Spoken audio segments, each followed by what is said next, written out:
दिखा दूंगा कि राष्ट्रवादी कांग्रेस पार्टी बिहार में किसी भी विपक्षी पार्टी से कमज़ोर नहीं होगी। पटना के राजधानी में हम लोगों ने सड़क पर उतरने का काम किया है। युवाओं को साथ लाने के लिए हम लोग रोज़गार की मांग सरकारों से की है, केंद्र सरकार और बिहार सरकार से। तो लगता है कि कहीं न कहीं एनडीए सरकार के खिलाफ भारी आक्रोश है।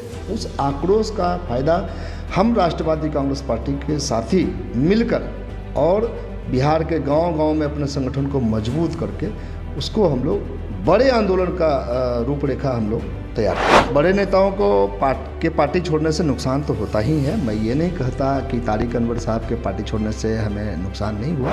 देखिए, शराबबंदी बहुत अच्छी चीज़ थी, मैं भी उसका समर्थन करता हूँ, मगर शराबबंदी जिस तरीके का है बिहार में, वो बिल्कुल मैं समझता हूँ गलत है और उसको सिरे से मैं खारिज करता हूँ। तो कहीं न कहीं ये सब मामला जो है बिहार की जनता को गुमराह करने की है और कहीं से शराबबंदी बिहार में नहीं है। होम डिलीवरी आसानी से हो रही है। नमस्कार, आप देखना शुरू कर चुके हैं बिहारी खबर के डिजिटल प्लेटफॉर्म को। मैं हूं अनूप नारायण सिंह। बिहार की राजनीति में कुछ दलों ने अपने राजनीतिक वजूद को मजबूत करने की ठानी है। उसी में एक दल है राष्ट्रवादी कांग्रेस पार्टी, जिसके प्रदेश संयोजक बनाए गए हैं चर्चित चेहरे राणा रणवीर सिंह जी, जो बाढ़ के रहने वाले हैं और लंबे अरसे से पार्टी के कार्यकर्ता के तौर पर काम करते आए हैं। आज के प्रश्न पहर में इनसे जानेंगे राष्ट्रवादी कांग्रेस पार्टी बिहार में किस तरह से अपने संगठन को मजबूत कर रही है और आने वाले दिनों में पार्टी की गतिविधियां क्या होगी। राणा रणवीर सिंह जी, सबसे पहले बिहारी खबर के डिजिटल प्लेटफॉर्म पे आपका स्वागत है। धन्यवाद। मैं तमाम बिहारी खबर से जुड़े हुए साथियों का स्वागत करता हूं और धन्यवाद देता हूं कि आपने व्यस्तम समय निकाल कर हम लोगों के बीच में आने का काम किया है। और अभी जैसा कि आपने कहा कि राष्ट्रवादी कांग्रेस पार्टी किस निगाह से बिहार के संगठन को देख रही है, हमारा ये मानना है, हमारे पार्टी के राष्ट्रीय अध्यक्ष माननीय शरद पवार साहब का, कि हमारी पार्टी राष्ट्रीय पार्टी होकर भी बिहार में हम लोग उस मुकाम को नहीं पा सके जो मुकाम पर हमें जाना चाहिए था। तो कहीं न कहीं हमारी कमजोरी थी। लेकिन अक्टूबर 2021 में मुझे शरद पवार साहब ने आशीर्वाद दिया और मुझे बिहार का संयोजक बनाया है। तो मैं ये कहना चाहता हूँ कि राष्ट्रवादी कांग्रेस पार्टी के राष्ट्रीय अध्यक्ष माननीय शरद पवार के विश्वास को मैं तोड़ूंगा नहीं और पूरे बिहार में राष्ट्रवादी कांग्रेस पार्टी का संगठन 38 जिला में मजबूत करके उनको सौंपूंगा और यह दिखा दूंगा कि राष्ट्रवादी कांग्रेस पार्टी बिहार में किसी भी विपक्षी पार्टी से कमज़ोर नहीं होगी। और हम लोग दिन रात मेहनत कर रहे हैं। पटना के राजधानी में हम लोगों ने सड़क पर उतरने का काम किया है। युवाओं को साथ लाने के लिए हम लोग रोज़गार की मांग सरकारों से की है, केंद्र सरकार और बिहार सरकार से। किसानों के मुद्दे पर हम लोगों ने आंदोलन छेड़ा है। यूरिया की कमी और किसान को कृषि ऋण माफ़ी योजना को लेकर हम लोगों ने आंदोलन करने का काम शुरू किया है। और ख़ास करके बेरोज़गारों के लिए और महंगाई पर हमने महागठबंधन के साथ रह के या अलग भी हर मोर्चे पे हम लोग केंद्र सरकार और बिहार सरकार को घेरने का काम किया है। अभी महंगाई की इतनी बड़ी मार बिहार वासियों समेत देश के संपूर्ण लोगों को है कि अब थोड़ा सा भी हम लोग चर्चा करते हैं बिहार के जनता के बीच, तो लगता है कि कहीं न कहीं एनडीए सरकार के खिलाफ भारी आक्रोश है। उस आक्रोश का फ़ायदा हम राष्ट्रवादी कांग्रेस पार्टी के साथी मिलकर और बिहार के गांव-गांव में अपने संगठन को मजबूत करके उसको हम लोग बड़े आंदोलन का रूपरेखा हम लोग तैयार करने जा रहे हैं। राष्ट्रवादी कांग्रेस पार्टी की जब शुरुआत हुई थी तो बिहार से तारिक अनवर जैसे बड़े चेहरे थे, अकील हैदर साहब थे। आने वाले दिनों में सब लोग कांग्रेस में वापसी हो गई और राष्ट्रवादी कांग्रेस पार्टी का संगठन जो था, जिस मजबूती से आप लोगों के नेतृत्व में आगे बढ़ रहा था, वो फिर कहीं ना कहीं ठहर सा गया। कितना अंतर पड़ा बड़े नेताओं का पार्टी छोड़कर चले जाने पर? देखिए, कहीं ना कहीं तो बड़े नेताओं को पार्टी छोड़ने से नुकसान तो होता ही है। मैं ये नहीं कहता कि तारिक अनवर साहब के पार्टी छोड़ने से हमें नुकसान नहीं हुआ, ये छोटी मुँह बड़ी बात होगी। लेकिन मैं ईमानदारी से कहना चाहता हूँ कि तारिक साहब जब राष्ट्रवादी कांग्रेस पार्टी में थे तो आज जो कांग्रेस में उनकी स्थिति है, उस स्थिति से मजबूत स्थिति यहाँ थी उनकी। मैं राष्ट्रवादी कांग्रेस पार्टी की बात जहाँ तक अभी और उस वक्त की बात मैं कर दूँ आपसे, मैं बता दूँ कि राष्ट्रवादी कांग्रेस पार्टी बिहार में सिर्फ कटिहार में जाना जाता था। पटना में नेता आते थे और कटिहार चले जाते थे। पूरे बिहार में हमारा संगठन उस लिहाज से कमज़ोर पड़ा था उस वक्त। लेकिन अभी जो स्थिति है, हम लोग तारिक साहब के जाने के बाद और फिर से उठ खड़े होने का प्रयास हमने किया है और पार्टी के जो पुराने कार्यकर्ता हैं, कुछ नए कार्यकर्ता भी जुड़े हैं हमारे पार्टी में, कई दल के लोग आए हैं, शामिल हुए हैं, उनको साथ लेकर हम लोग कहीं न कहीं वैसे नेताओं को जो हम लोग के पार्टी छोड़ के चले गए या इस दुनिया में नहीं रहे, उसकी भरपाई करने का भरसक प्रयास हम लोग कर रहे हैं। और इसमें माननीय राष्ट्रीय अध्यक्ष शरद पवार साहब का भी बहुत सहयोग हम लोग को मिल रहा है। और बिहार राष्ट्रवादी कांग्रेस पार्टी को यह हम लोग उनको समझाने में सफल रहे हैं कि हम राष्ट्रवादी कांग्रेस पार्टी कार्यकर्ताओं पर आपने जो भरोसा किया है जी, तो कार्यकर्ता भी आपके भरोसे पर खरा उतरेंगे, ये हमने उनसे वादा किया है और उस वादे के अनुसार हम लोग काम कर रहे हैं। बिहार की जो राजनीति है अभी दो सिरे में बटी हुई है। एक तरफ विपक्ष का नेतृत्व आरजेडी कर रहा है, दूसरे तरफ जो सत्ता पक्ष है उसका नेतृत्व नीतीश कुमार कर रहे हैं। बिहार में जो जातीय जनगणना की बात हो रही है, बिहार के रोजगार की बात हो रही है, बिहार को विशेष राज्य के दर्जा देने की बात हो रही है, इस मुद्दे पर आपकी पार्टी की क्या सोच है? देखिए, एनडीए सरकार के जो धड़े हैं, जैसे जदयू या जीतन राम मांझी की पार्टी हम है, मुकेश सहनी जी हैं, बीजेपी है, ये बेरोजगारी के मुद्दे पर तो अब कुछ कह नहीं सकते हैं। रोजगार देने की वादा इन्होंने 2014 में किया था। नरेंद्र मोदी जब प्रधानमंत्री नहीं थे, चुनाव में जब बिहार भी आए थे, तो हम लोगों ने सुना था कि हर साल 2 करोड़ रोजगार देंगे। लेकिन 2 करोड़ रोजगार क्या, मैं समझता हूँ कि 20,000 रोजगार भी हर साल वो नहीं दे पाए। आज 7-7.5 सालों में मुझे लगता है कि मात्र 63,753 लोगों को रोजगार मिला केंद्र सरकार में। दूसरी ओर कि प्राइवेट सेक्टर में सरकारी कंपनियों को बेचे जाने के बाद जो बेरोजगारी की समस्या उत्पन्न हुई है या आगे होने वाली है, इसकी कल्पना आप नहीं कर सकते हैं, हम लोग कल्पना नहीं कर सकते हैं। जितनी तेज़ी से बेरोजगारी बढ़ेगी इस देश में, इस राज्य में, कि आप सोच नहीं सकते हैं। आपने कहा कि विशेष राज्य के दर्जे की मांग नीतीश कुमार लंबे अरसे से करते चले आ रहे हैं, लेकिन नीतीश कुमार का जो मांग है, मैं समझता हूं कि जब एनडीए में थे उस वक्त, आज एनडीए में बीच में एनडीए में नहीं थे, लालू जी के साथ थे नीतीश कुमार, उस वक्त भी विशेष राज्य का दर्जा की मांग किया था। वाजपेयी जी के ज़माने से नीतीश जी विशेष दर्जा की मांग कर रहे हैं बिहार को। लेकिन अभी बिहार में जो ये लोकसभा चुनाव 2019 के चुनाव में मोदी जी ने ये घोषणा किया था कि नीतीश जी भी मंच पर थे, मुझे जहाँ तक याद है, आपको भी याद होगा कि जब हमारी पार्टी की या हमारे गठबंधन की सरकार, एनडीए की गठबंधन की सरकार बिहार में बनेगी तो विशेष राज्य का दर्जा हम देंगे, ये मोदी जी ने कहा था। नीतीश जी भी उस मंच पर थे।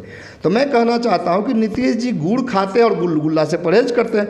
जब विशेष राज्य का दर्जा आपको नहीं मिल रहा है, आपकी बातों को नहीं सुनी जा रही है, तो आप सरकार एनडीए के साथ क्यों मिलकर चला रहे हैं? मुझे ये समझ में नहीं आती है। लोगों को बेवकूफ़ बनाना कोई नीतीश कुमार से सीखे।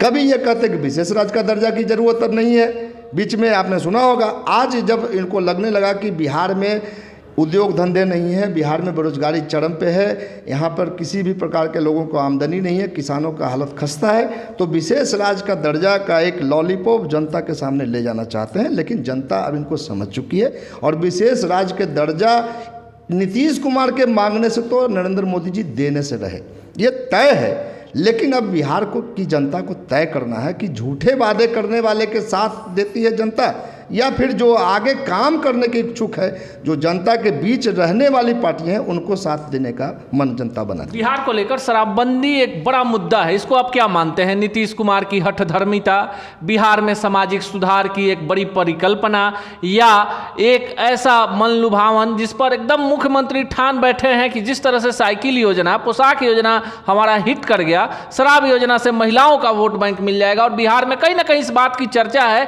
कि जिस तरह का ये कानून बनाया गया है, सबसे ज़्यादा महिलाएं जो हैं जेलों के अंदर हैं, उन्हीं महिलाओं के सुझाव पर नीतीश जी ने शराबबंदी कानून लागू किया था।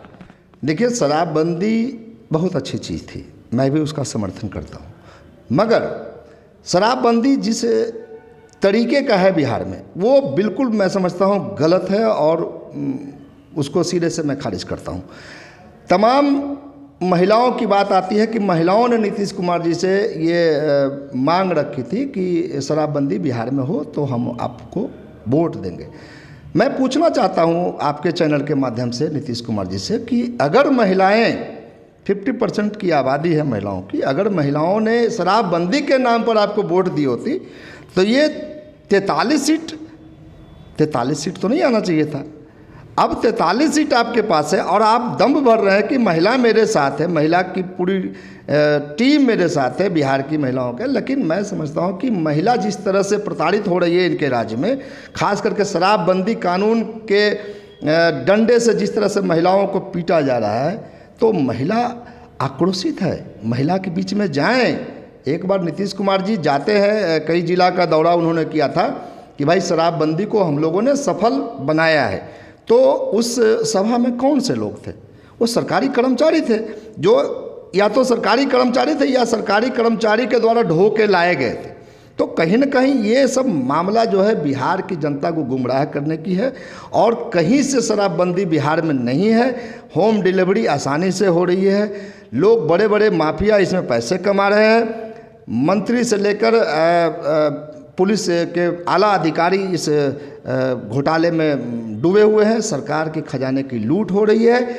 आज मैं बताता हूं कि हर साल लगभग 40 से 45 हज़ार करोड़ रुपया शराबबंदी होने के कारण सरकार के राजस्व को नुकसान हो रहा है। ये पैसे तो आ रहे हैं, ऐसा नहीं है कि ये 45,000 50,000 करोड़ रुपया पैसा नहीं आ रहा, लेकिन वो कुछ सत्ताधारी दल के नेताओं के पैकेट में जा रहा है, बड़े पुलिस पदाधिकारियों के पैकेट में जा रहा है, कुछ जो रैकेट जो चला रहे हैं शराबबंदी के नाम पर और शराब दूसरे स्टेट से लाके बिहार में परोसने का काम कर रहे हैं, उनके पैकेट में जा रहा है। तो कहीं ना कहीं ये इस मामले पर, शराबबंदी के मामले पर मैं बिहार सरकार को पूरी तरह फेल समझता हूं।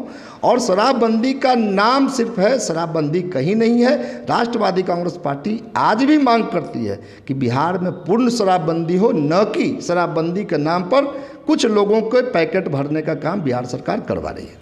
आखिरी सवाल, बिहार का विकास कैसे होगा और उसमें राष्ट्रवादी कांग्रेस पार्टी की क्या भूमिका होगी?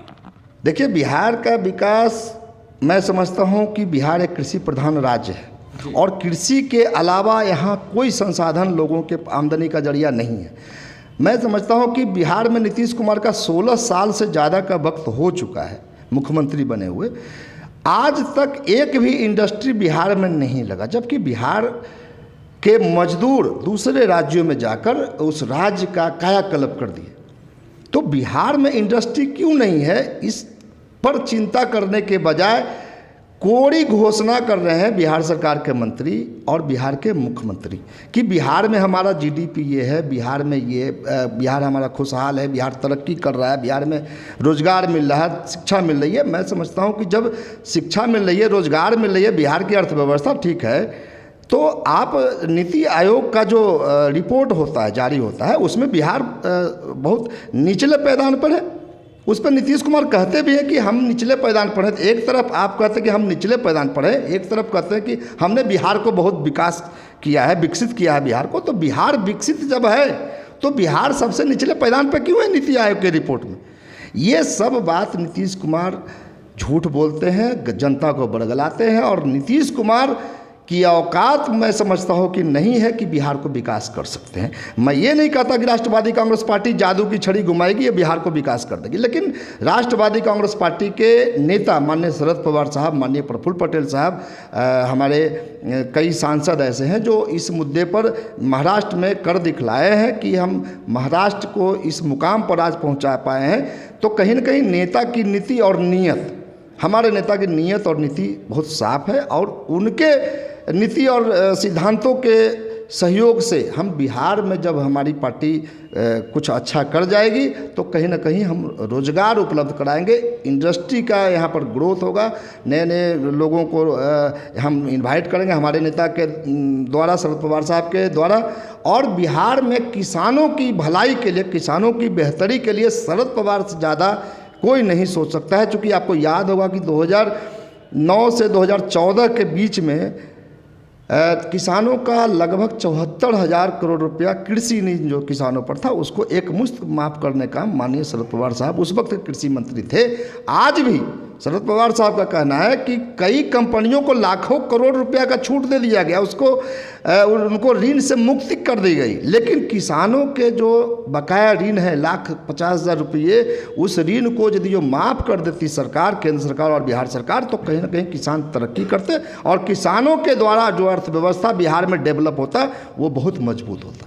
यह है राणा रणवीर सिंह, प्रदेश संयोजक राष्ट्रवादी कांग्रेस पार्टी बिहार प्रदेश का, और इनका मानना है कि बिहार में इनकी पार्टी संगठन को मजबूत करने के बाद एक बेहतर विकल्प के साथ सामने आएगी। बिहार के मौजूदा सरकार के कई नीतियों पर इन्होंने कहा कि ये लोक लुभावन नीति है। बिहार की जनता मौजूदा मुख्यमंत्री से 16 वर्षों के विकास का रिपोर्ट मांग रही है। शराबबंदी जैसे कानून बेहतर तो हैं, पर जिस तरह से लागू किए गए हैं उससे बिहार की जनता को फायदा होने के जगह नुकसान हो रहा है। सरकारी नौकरियां घट रही है, कॉन्ट्रैक्ट पर नौकरियां हो रही हैं और बिहार में बेरोजगारी व्यापक पैमाने पर है। आने वाला समय ही बताएगा कि राष्ट्रवादी कांग्रेस पार्टी बिहार में कितना बड़ा विकल्प बन पाती है। मिलेंगे इसी चैनल पर किसी अन्य शख्सियत के साथ इसी कार्यक्रम में, तब तक के लिए दीजिए विदा, नमस्कार।